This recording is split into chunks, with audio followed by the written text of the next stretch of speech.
At the Rose Bowl with the Los Angeles Times, I'm Lindsey Thiry, joined by Bill Plaschke and Chris Foster. Washington State defeats UCLA 31-27.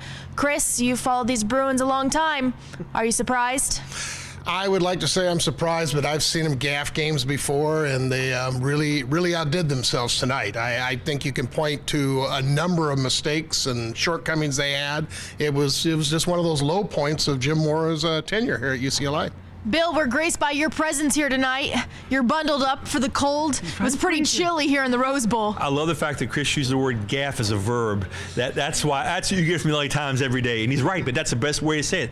They gaffed it. They were down on the 2-yard line the first two possessions of the game. They couldn't convert. They had to settle for field goals. It was downhill the rest of the way. And, of course, at the very end of the game, Josh Rosen, tremendous 36-yard run. Looks like they're going to win the game in the final minute. Everyone's going crazy. The Rose Bowl's rocking. Literally 5 minutes on the clock later. It seems like 5 minutes in real time later. Washington State drives back down and wins the game. Stunning. It should be stunning, but Chris is right. It's not stunning. Chris, it was a pretty brief appearance from Jim Mora in the post-game press conference, though he seemed a little bit cheery or maybe upbeat. What do you make of that? Well, Jim puts on a good face sometimes. I have a feeling cheery is not exactly his disposition.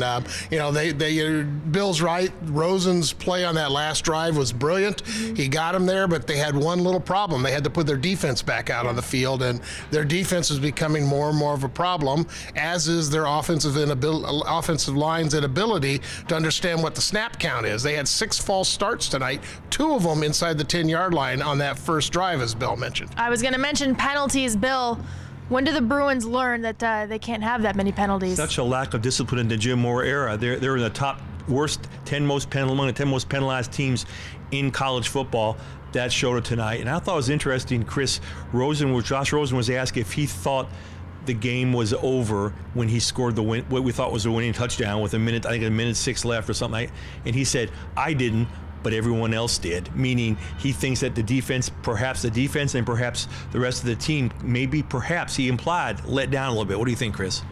Well, I don't know if they let down a little bit that much, as the fact is that they just have some shortcomings. I mean, obviously the injuries they've had on the defense have taken away some of their best players, but they just don't seem to be able to make plays against good teams. And let's face it, Washington State's a good team now, and against good teams, they don't seem to be able to come up with those type of plays anymore.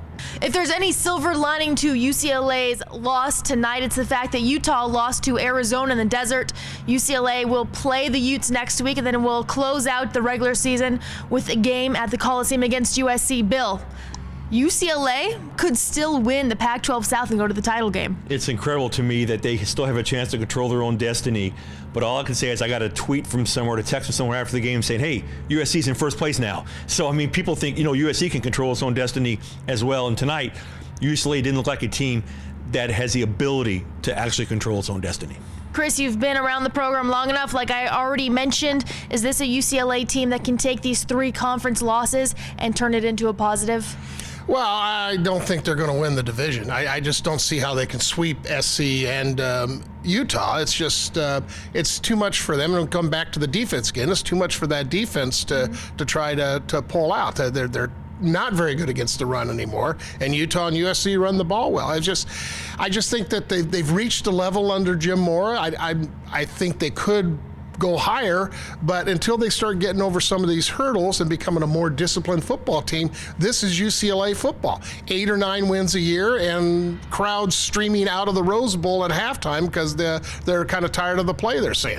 Josh Rosen gave me what I think is the motto for the Bruins under the Jim Mora era. I asked him how he felt after scoring what we thought was a winning touchdown, then watching Washington State drive down for what was really the winning touchdown, and he looked at me and he said, excited. He said, ecstatic, then frustrated. That's the motto for the whole era. They're right. Every game, big games, bad games, great moments, bad moments. That's Jim Mora football. And on that note, it's 2 a.m. at the Rose Bowl, and we're going to head out of here. All right, UCLA once again loses to Washington State 31-27. They're in Utah next week to take on the Utes. With Bill Plaschke and Chris Foster, I'm Lindsey Thiry for the Los Angeles Times.